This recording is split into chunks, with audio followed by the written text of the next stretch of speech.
Mysterious cities of Asia. Today, the tale of an ancient city in Nepal, Kathmandu. For countless centuries, the lives of Kathmandu's people have revolved around the city's goddesses. One family has served as guardians for a statue of a goddess for generations. A young girl invokes the power of a goddess so that she can be wedded to the sun. This city in the sky offers a glimpse of an ancient culture devoted to heavenly spirits.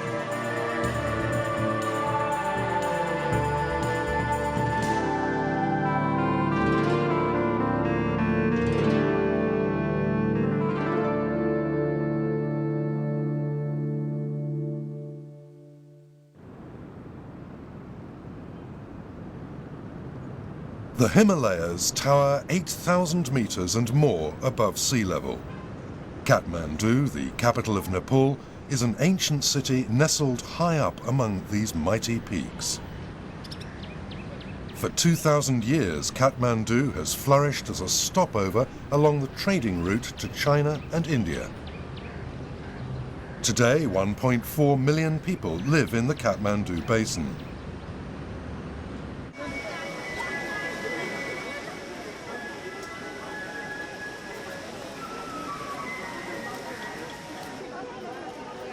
All these people are waiting outside the Dachin Kali temple in southern Kathmandu on Saturday morning.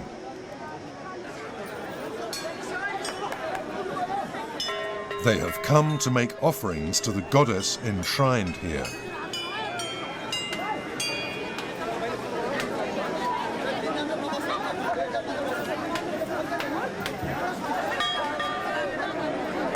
She is Kali, goddess of war. Her right hand holds a sword, her left the severed head of a demon. With tongue protruding, the goddess dances to celebrate her victory over the demon. The people of Kathmandu come to this powerful goddess to pray for protection against evil or for the granting of some special wish.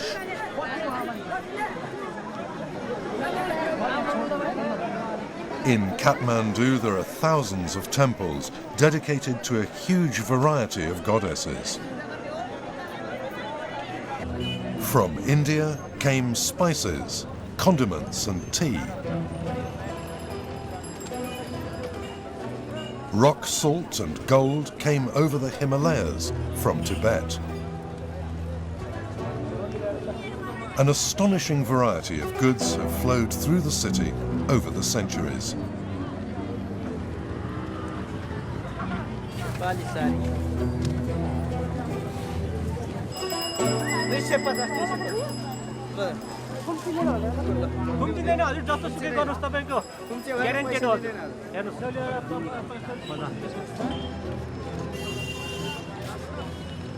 More than 30 different peoples who came by the trade route ended up settling in Kathmandu.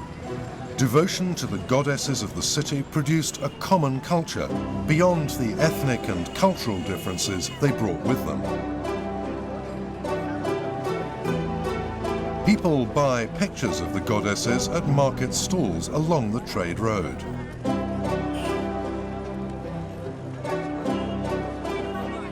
Benevolent Lakshmi brings wealth and good fortune.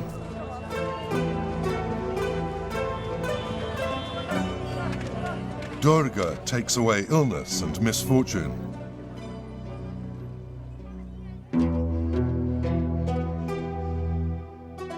In Kathmandu, goddesses appear to the people in many different forms.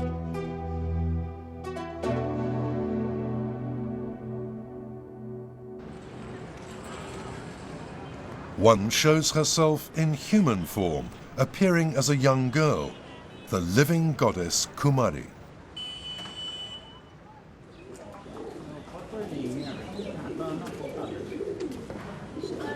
Kumari lives in a building in the center of the city.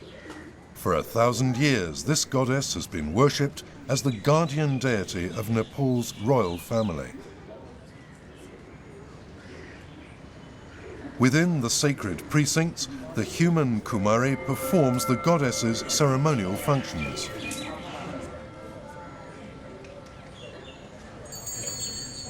She appears in public only a few times a year.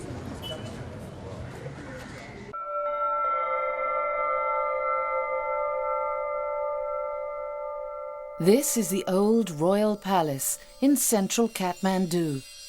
It was first built about 1,000 years ago. The royal family's long history has unfolded under the watchful eyes of the city's guardian deity.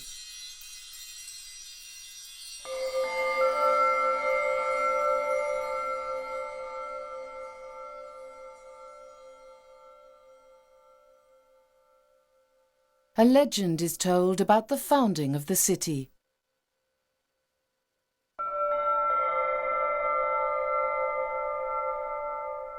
A 1,000 years or so ago, a goddess appeared to the king in a dream.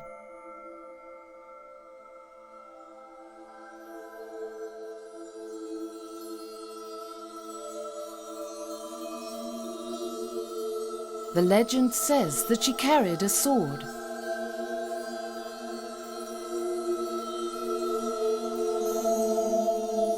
And that this sword was the instrument by which the city of Kathmandu was founded.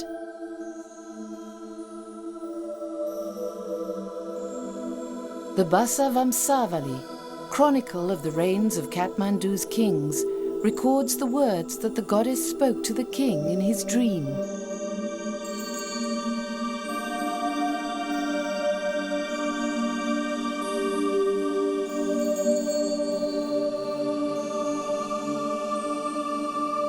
This is what she told him.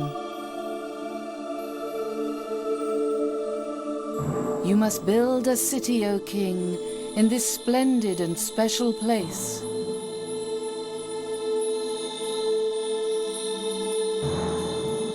Build it in the shape of my sword, then the city will prosper, and I shall come and dwell there.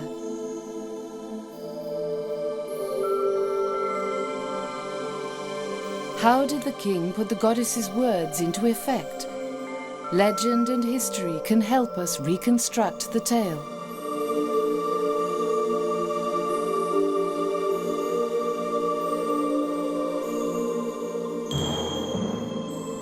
A lush green basin spreads out before you, the valley of Kathmandu. 3 rivers flow through its center. The records say that the goddess told the king to build his city along the riverbanks in the shape of her sword. The city flourished from the trade route passing through it. The king built 8 temples around the city for 8 guardian goddesses. Under their protection, Kathmandu grew up as a center of trade. The king built his palace along the trade road at the heart of the sword shape.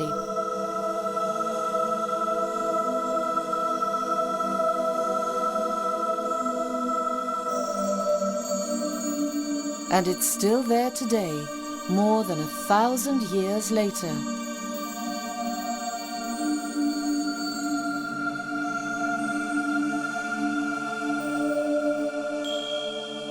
The royal family still conducts ceremonies in the inner courtyard of the palace to offer prayers to the city's goddesses.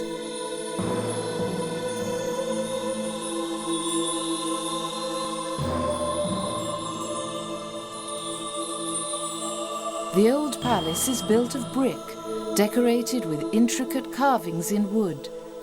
This style of building is unique to Nepal. The palace is designated as a World Heritage Property. In the inner court are carvings of the 8 legendary goddesses. Their thousand-year watch over the royal family's rituals goes on.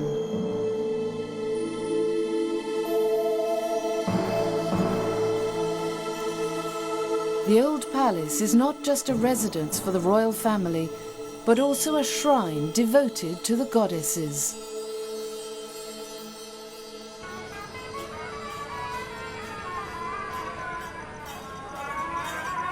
It's a night in autumn, lit by the moon.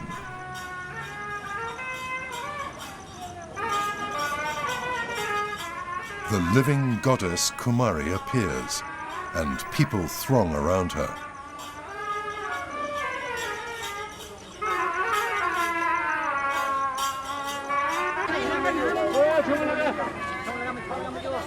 White fabric is laid to form a path for her to walk on. It is believed that goddesses do not allow their feet to touch the ground.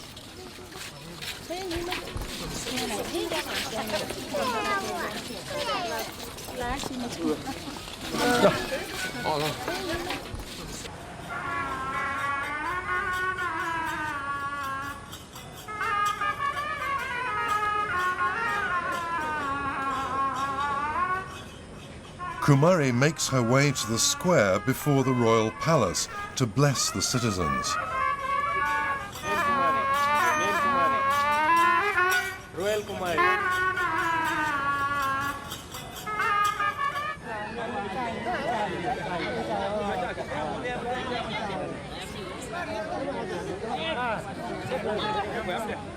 The present Kumari is 4 years old.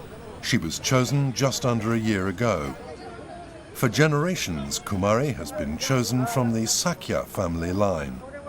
She will play the part of the goddess until she reaches adulthood. People prostrate themselves at her feet to express their devotion.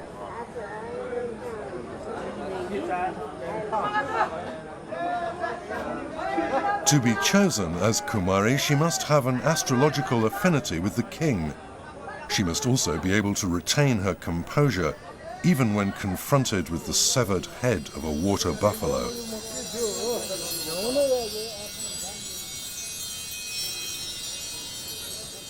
An eye, representing the divine insight of the goddess, is drawn on her forehead. Today, Kumari appears before the people for only half an hour.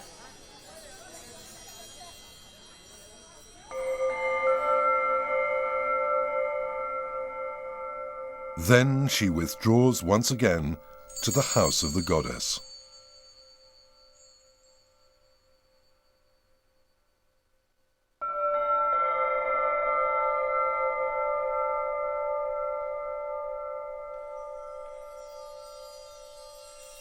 In Kathmandu, it is believed that goddess-like power dwells even in ordinary girls. Newari girls must undergo a special ceremony between the ages of about 9 and 12 before their first menstrual period.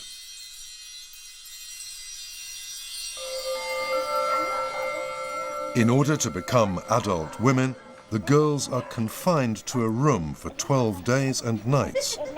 The ritual is called Barategu. 11-year-old Sonika Dali is preparing to undergo the Barategu ritual. When she leaves the room after the 12 days, she will be symbolically married to the sun god.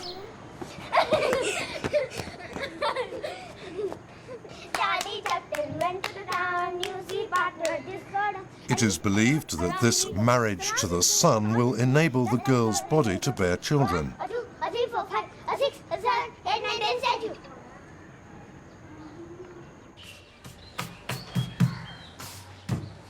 Sonika's father, Sukesh Dali, covers the windows of the confinement room so no sunlight can enter. For 12 days, the girl may not glimpse any ray of sunshine, nor any man.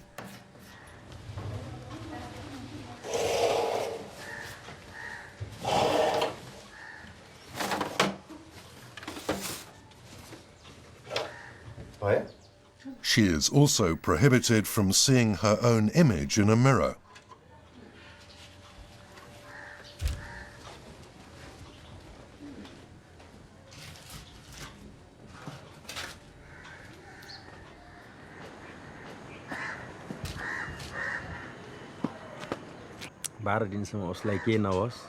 I have just one prayer to the gods. I want them to take good care of Sonika.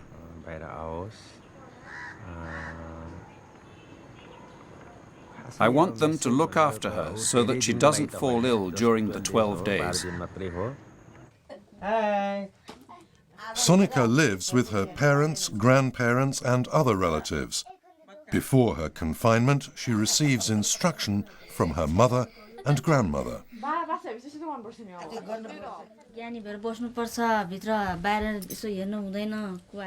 When someone comes to visit, don't open the door carelessly and never shout or cry.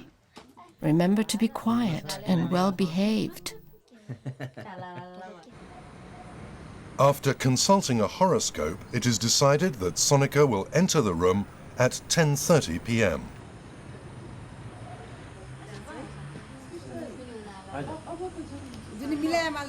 At the appointed time, the girl enters the room. For the first 4 days, she may not take a bath and can eat only rice.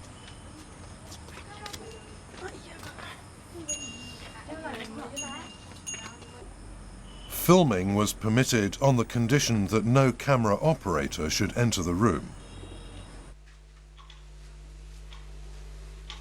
On the first day, Sonika circles round the lamp in prayer that the 12 days will pass without incident.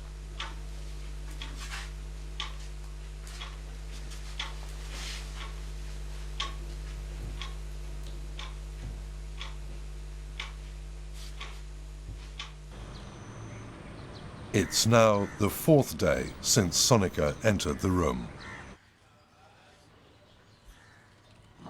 Her mother and grandmother begin to make a powder to be put on Sonika's face. Today begins a ritual of purification that requires her to wear makeup inside the room.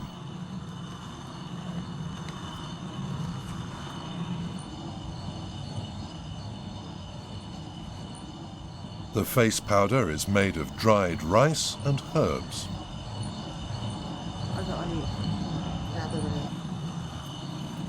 The mixture is wetted with oil and spread on the face. Until the last day of Sonika's ceremonial transformation into a full-grown woman, she will continue to wear this makeup.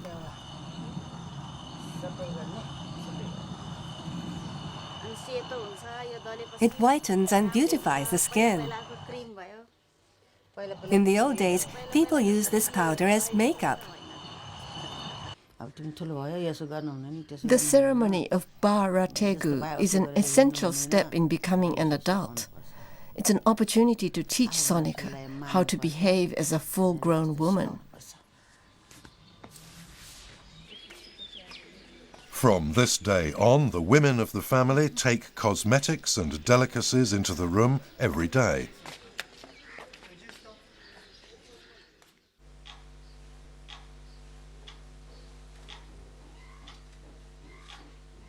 In the ceremony of Barategu, a girl receives the power of a goddess. All the women of Kathmandu go through the same experience. There are still 8 days to go until Sonika's marriage to the sun.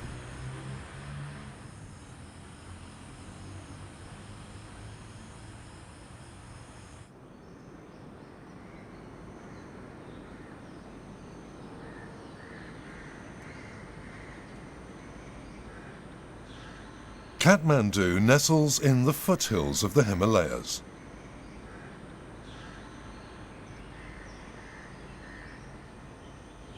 On autumn and winter mornings, the city is enveloped by a heavy mist.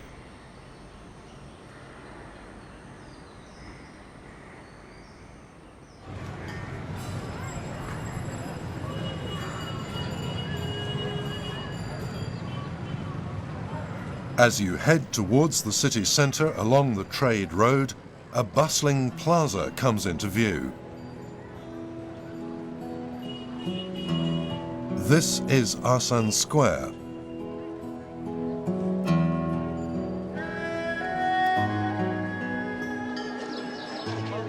Fresh foodstuffs are brought to the square from farming villages along the trade road. The market throngs with activity.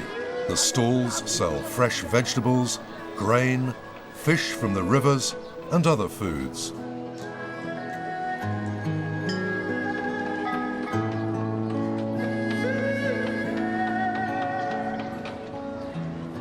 Overlooking the market is Annapurna Temple.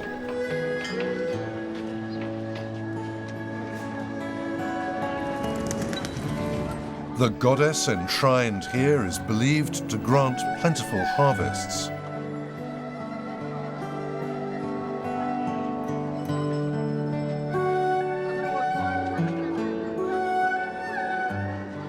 The specific object of worship is a decoratively carved silver urn. Legend has it that the power of the goddess fills the urn with divine nourishment.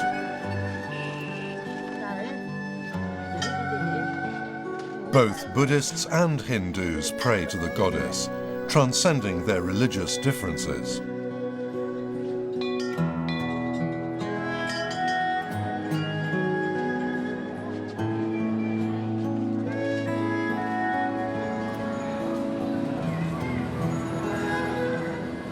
About 30 meters from Annapurna Temple stands a structure housing the principal statue of the goddess.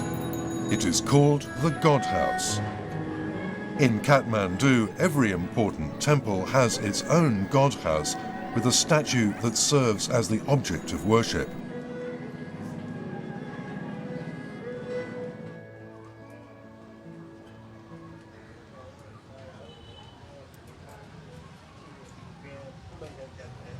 This is the third floor of the God House. Today's service honoring the goddess is held once a month.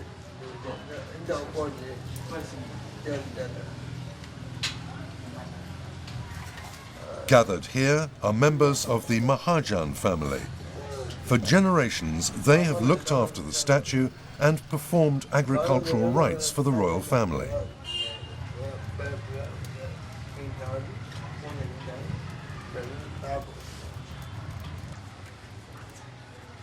The statue represents Annapurna, the goddess who fills the temple's urn with food.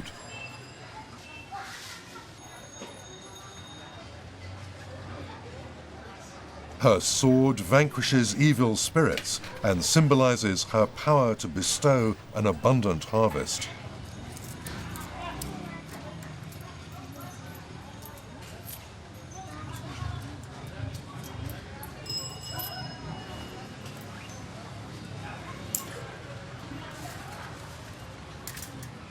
The history of the Mahajan family stretches back 2,000 years.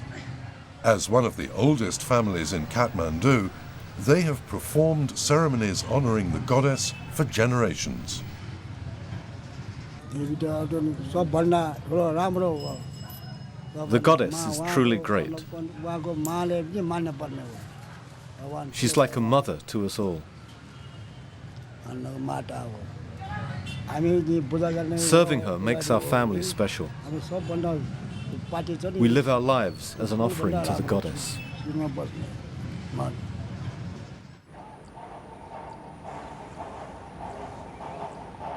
The Mahajans are farmers.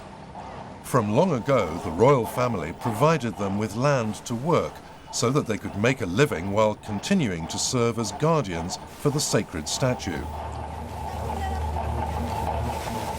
In the autumn, the younger members of the family harvest the rice.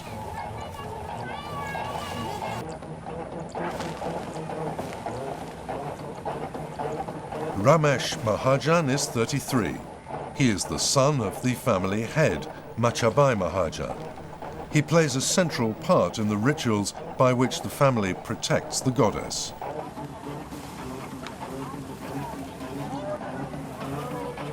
The rice harvested by the Mahajan family is first offered to the goddess.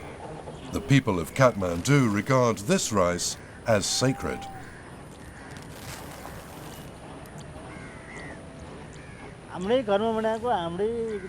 Food offered to the goddess must be pure.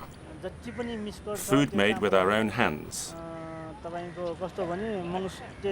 The goddess blesses us with food. In return for her grace, we offer her food that we have produced.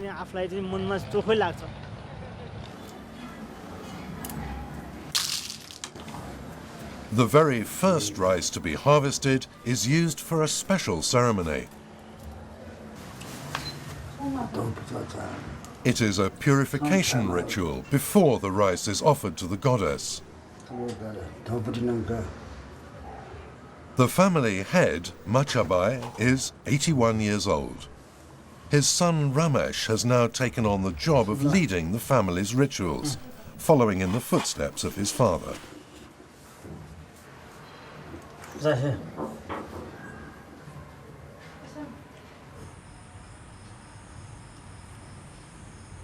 At 4 in the morning, Ramesh draws water from a well in the inner court of the god house.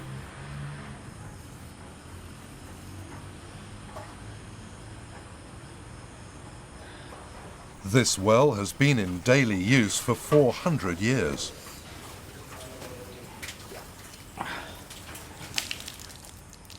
The water that has been drawn from it, here in the house of the goddess for so many centuries, is considered sacred.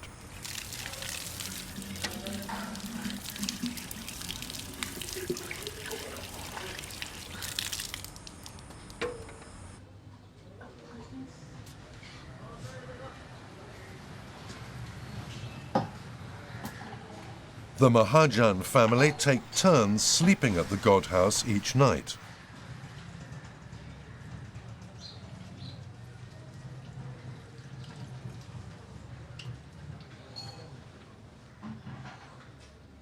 A service is held every morning and evening in which the sacred water is poured over the statue of the goddess. A coloured powder called tika is applied to the forehead of the goddess as a mark of reverence.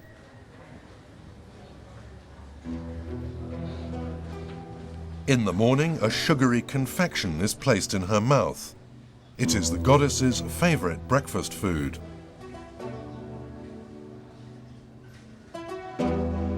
Over the ages, the Mahajan family has faithfully carried out all these rites.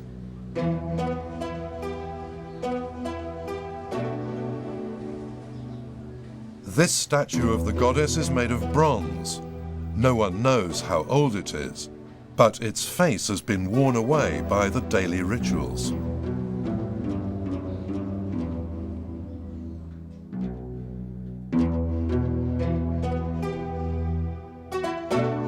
Beside it stands another statue of the goddess. A family ancestor had it made 150 years ago, in case the older one should be damaged.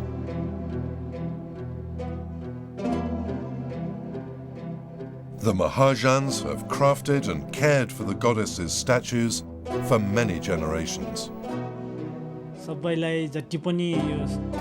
In our services, we ask the goddess to provide food for everyone. We believe these rites ensure that everyone in the world will be fed, not just the people of Kathmandu. My father and my ancestors tended the goddess.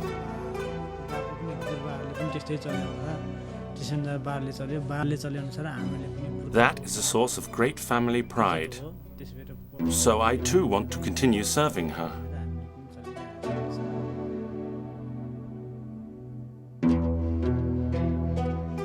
For 2,000 years, the Mahajan family has held services for the goddess. Once all the rice is gathered in, a harvest festival will be held. On that occasion, the family puts the goddess statue on display before the public.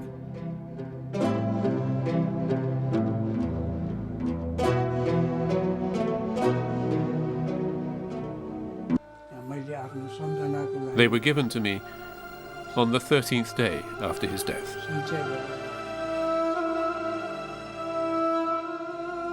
In Nepal, entrusting the belongings of someone who has died to an eminent priest enables that person's spirit to ascend to a higher place.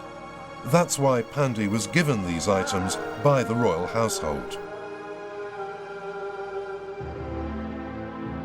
Every item was important to the king during his life.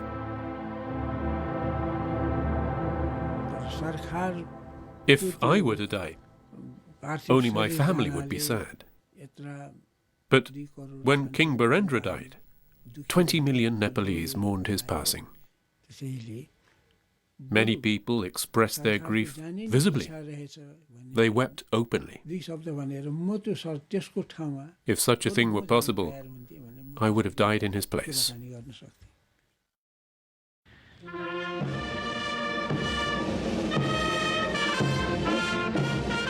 In the aftermath of the palace tragedy, a new king began his reign, King Gyanendra. King Gyanendra is the younger brother of the late King Birendra.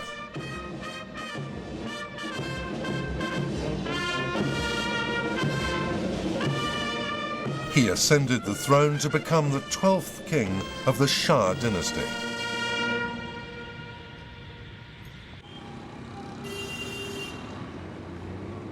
Since the palace tragedy, the atmosphere in the city has been tense.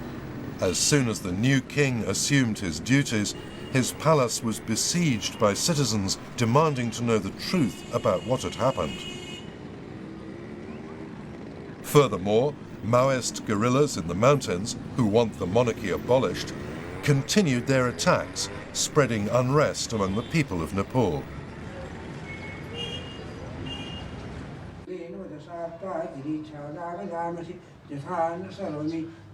For 4 generations, members of the Pandi family have served as chief priest of the royal palace. The essential function of the chief priest is to link the royal family with the goddesses. In Nepal, the king is said to be the male god. He invokes the blessing of the goddesses to maintain peace throughout the land.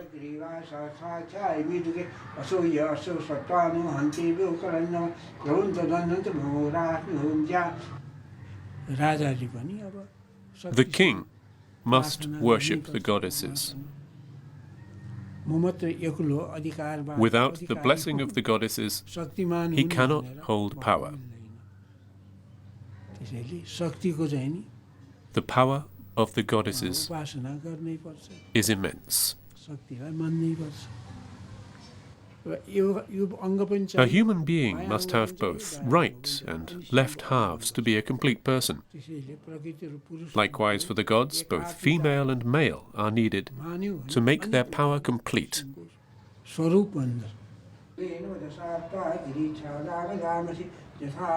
Every autumn, the royal household's most important ritual takes place.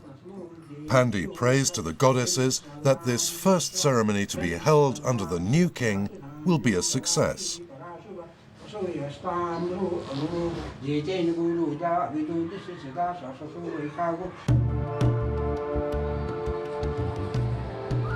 October.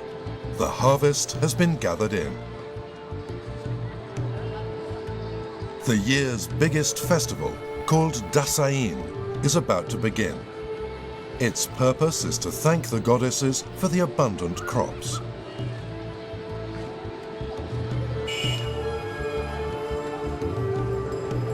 Women decorate their hair with barley shoots. During the festival, it is believed that the vitality of the goddesses dwells within the plants. People hope to receive some of that vitality themselves as they pray for good health over the coming year. Annapurna Temple, the source of the power that brings good harvests. As their part in the harvest festival, the Mahajans bring out the goddess statue normally kept secure within the temple's godhouse. The worn face of the statue testifies to the family's devotion to the rituals over many generations. The statue is placed in a portable shrine to make a circuit of the city. This is the one occasion in the year when this statue is put on public display.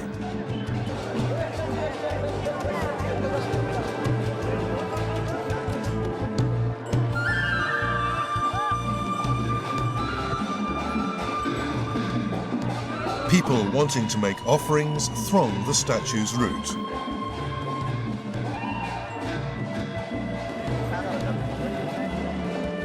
Displaying the statue affirms that this year too the blessings of the harvest are the work of the goddess.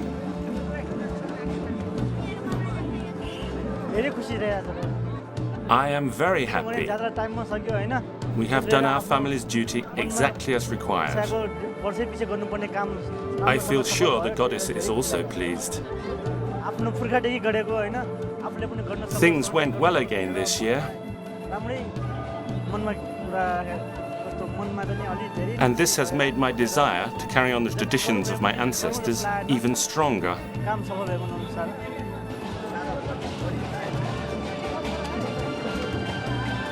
The Mahajan family, guardians of the goddess of plentiful harvests. This autumn too, Nepal's harvest was a good one.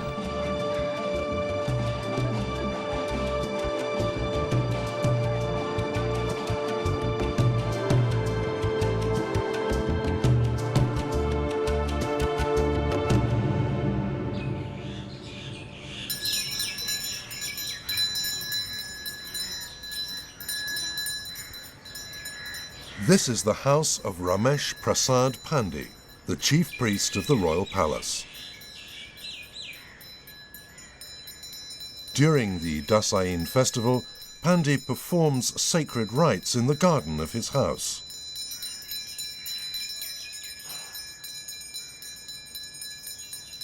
He prays before the fulpati flower, which symbolizes the vitality of the goddess.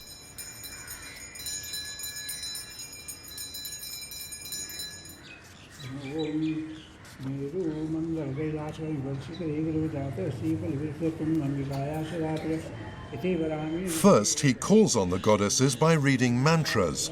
These are scriptures written in the ancient language of India, Sanskrit.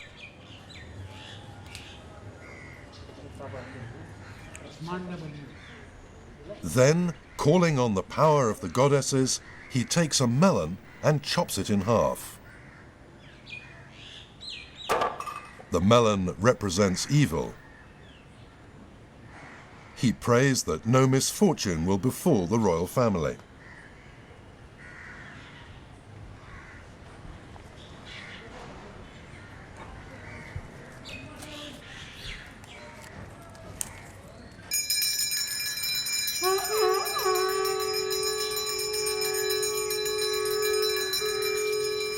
The sounding of the conch shell signals that the goddess has triumphed over evil.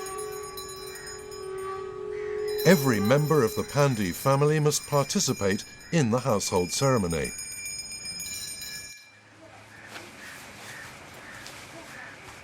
During the Dasain festival, Pandey conducts the royal family's most important goddess rites.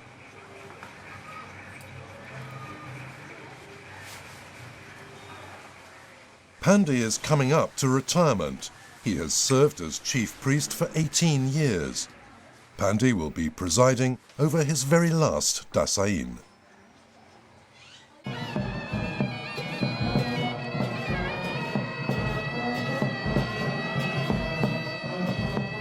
Before heading to the royal palace, Pandey consecrates fulpati flowers wrapped in red cloth.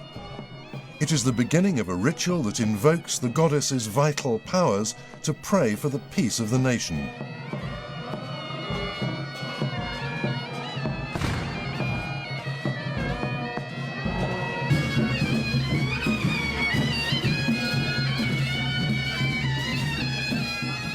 This is the trade road Pandey walks every autumn during the festival. Accompanied by members of the royal family, he makes his way toward the royal palace.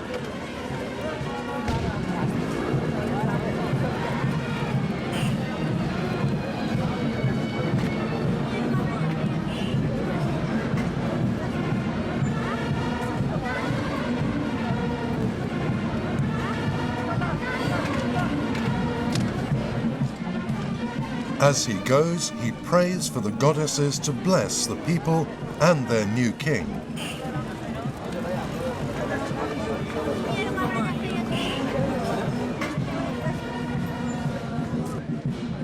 The inner court of the old royal palace, watched over by the goddesses. As the highest-ranking priest, Pandey presides over the ceremony on behalf of Nepal's citizens and royals.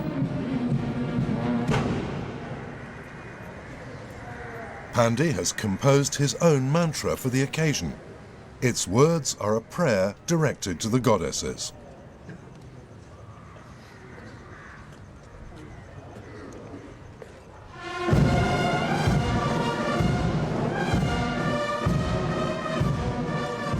King Gyanendra and his queen arrive.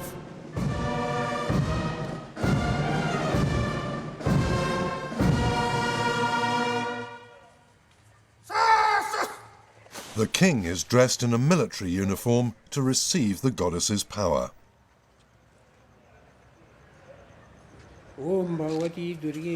Pandey speaks to the goddesses. O goddesses who protect the world from woes, we have prepared offerings for you. Please rest among us and hear our pleas. Take away all our troubles and suffering. Put smiles on our faces. Shelter every living creature and help us all.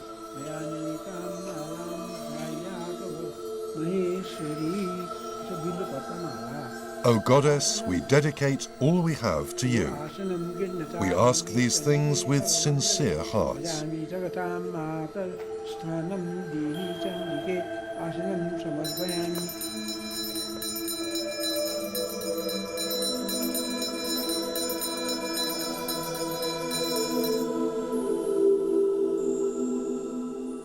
"18 years of devotion are distilled in Pandey's prayer.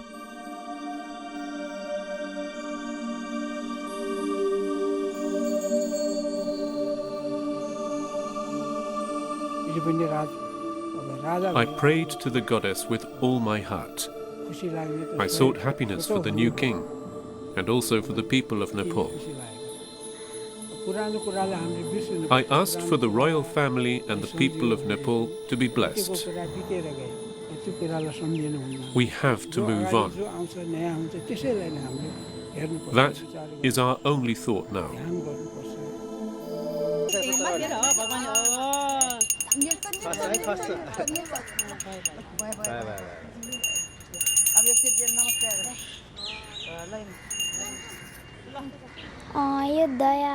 I can't hope to be like a real goddess, but I want to be a woman who respects her parents. And I want to be useful to others.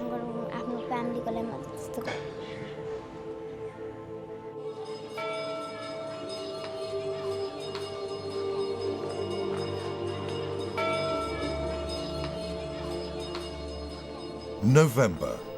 Kathmandu is a sea of lights.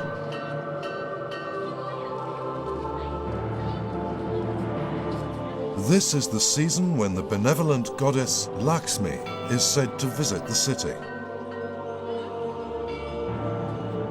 The women and girls light lamps so that the goddess will be able to find her way.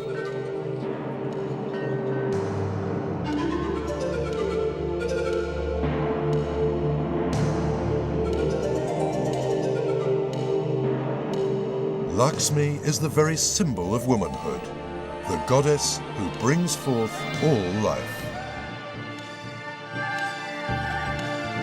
Ancient Kathmandu. For 2,000 years, her goddesses have served as cornerstones of peace.